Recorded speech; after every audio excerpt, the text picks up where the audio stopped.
मद्रौद्भाञ्जनं समर्पयामि।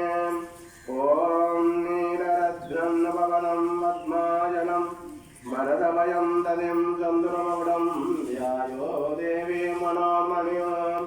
ॐ गां सुभद्ये नमः। ॐ गां सुभसङ्कर्ये नमः। ॐ गां निष्ठासद्यगिर्या सद्ये नमः। ॐ गां नानासद्यस्वरूपिण्ये नमः। ॐ गां सान्दाय नमः कलानन्दाय नमः। ॐ गां शुभाय नमः। ॐ गां शुभप्रियाय नमः। ॐ गां सर्वञ्जनाय नमः। ॐ गां सुगन्धाय नमः। ॐ गां सोमाय नमः। ॐ गां सत्यानन्दरूपिण्ये नमः। ॐ गां परम्पराय नमः। ॐ गां बालाय नमः।